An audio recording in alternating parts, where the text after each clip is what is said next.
Warahmatullahi wabarakatuh. Jumpa lagi dengan saya Pak Iman Santoso. Kali ini kita akan melanjutkan pembahasan transformasi geometri, di mana pada sebelumnya kita sudah belajar translasi dan refleksi.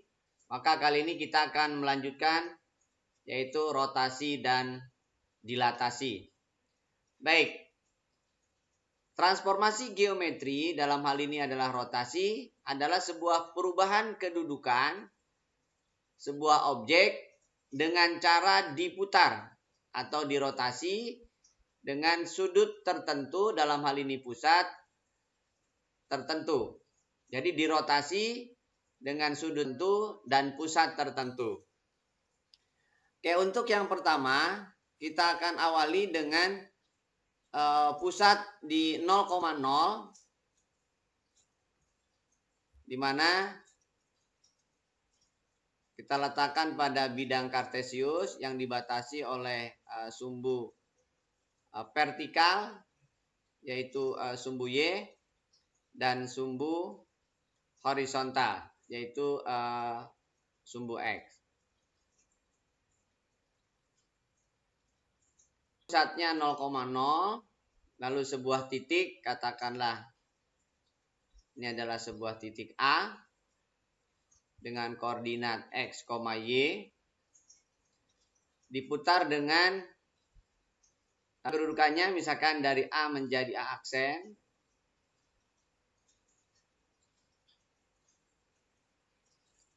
ini dengan jari-jari yang sama. Jadi misalkan dari A ke A aksen dengan sudut tertentu. Oke. Ini misalkan sudutnya alfa. Ini misalkan sudutnya beta. Jadi sudut putarnya beta ya. Nah, sekarang kita anggap A aksen itu koordinatnya X aksen, Y aksen. Gitu ya. Nah, kalian harus ingat tentang koordinat kutub ya. Di mana X, Y kita bisa hubungkan dengan sudut tertentu. Jadi nilai X itu identik dengan R cos alpha ya. Sedangkan Y adalah R sin alpha. Sedangkan X aksen berarti R cos alpha ditambah beta. Dan Y aksen berarti R sin alpha ditambah beta gitu ya. Nah, sehingga dari A oleh rotasi tertentu dengan sudut beta, maka menjadi A aksen dengan koordinat X aksen, Y aksen. Nah, kita akan buat hubungannya. Di mana X aksen itu identik dengan R cos alpha ditambah beta. Maka bisa dijabarkan bahwa cos alpha ditambah beta itu adalah cos alpha cos beta dikurangi sin alpha, sehingga kita bisa nyatakan X aksen adalah R cos alpha cos beta dikurangi R sin alpha sin beta. Karena R cos alpha itu adalah X, maka bisa kita tuliskan X cos beta dikurangi Y sin beta. Nah, itu berarti X aksen. Lalu yang kedua, Y aksen. Y aksen itu berarti R sin alpha ditambah beta. Maka dapat kita nyatakan R kali sin alfa cos beta ditambah cos alfa sin beta.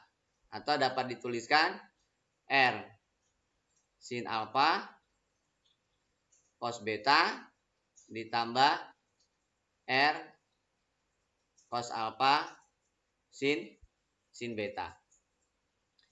Maka karena R sin alfa itu Y, berarti dapat dituliskan Y cos beta. Lalu R cos alfa itu X, berarti X sin beta. Nah, itu adalah Y aksen. Nah, dengan demikian, maka kita bisa menuliskan bahwa X aksen Y aksen dalam format matriks menjadi X cos beta gitu ya, min Y sin beta, kemudian Y cos beta plus X sin beta. Nah, agar ada kesinambungan, maka X saya letakkan di kiri ya. Jadi X cos beta min Y sin beta, kemudian bawahnya jadi X sin beta plus Y cos beta. Nah, berdasarkan penulisan perkalian dari matriks, maka ini bisa dinyatakan menjadi cos beta min sin beta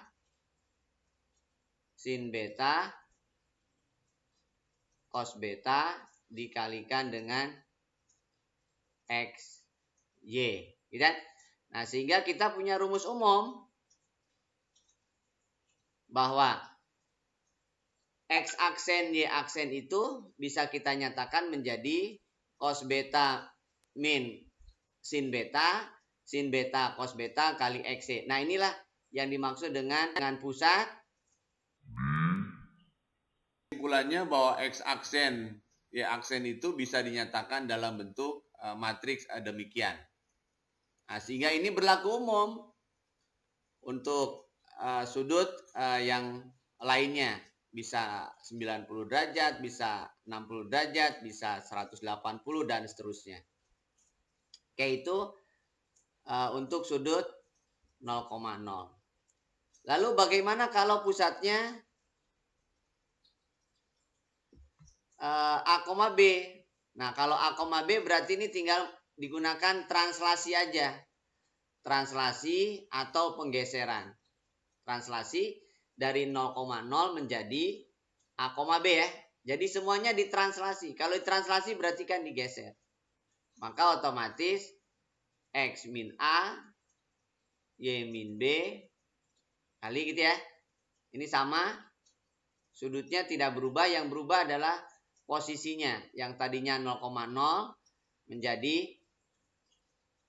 A, B pusatnya. Jadi rumus umumnya tetap sama, cuman dia ada penggeseran. Gitu ya. Atau boleh juga dinyatakan jadi X min A, X min B ditambah dengan AB. Gitu ya. Oke, itu tentang rotasi. Jadi ini namanya rotasi. Nah, sekarang bagaimana dilatasi? Nah, dilatasi itu adalah perkalian gitu ya.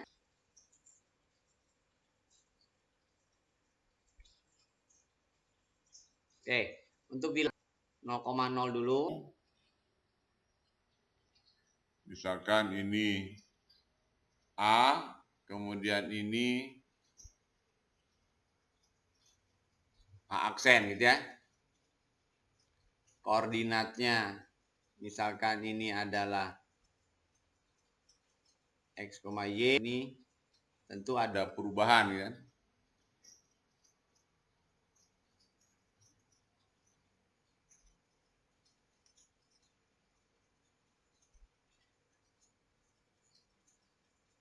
Oke. Jadi ini X, Y lalu dari posisi kecil menjadi lebih besar kan. Nah, jadi ini berarti X aksennya adalah KX, lalu Y aksennya adalah KY ya. Jadi dilatasi itu perkalian. Nah, kalau ingin diubah bentuknya ke dalam bentuk matriks, berarti ini sebenarnya KX ditambah K0, 0K, XY. Gitu ya. Nah, itu dilatasi. Jadi dilatasi itu perkalian. Jadi tinggal dikalikan saja lah. Jadi yang tadinya X, Y didilatasi dengan pusat 0,0 faktor skalar K, maka P sudah. Nah, itu perkalian, rotasi itu adalah perputaran. Oke, kita akan mulai dengan latihan soalnya. Nah, jadi transformasi geometri secara umum dapat disimpulkan demikian untuk pusat tertentu, misalkan untuk pusat di 0,0 kalian bisa nyatakan demikian seperti yang tadi. Lalu kalau pusatnya A, B berarti demikian ya. Kemudian kalau 90 ya berarti 0 min 1 1 0. Kalau 180 min 1 0 0 min 1. Dari mana ini? Masukin aja. Cos 180 itu min 1. Sin 180 itu 0 ya. Jadi min 1 0 0 min 1. 270 identik dengan rotasi min 90 ya. 290 berlawanan jarum jam, min 90 searah jarum jam.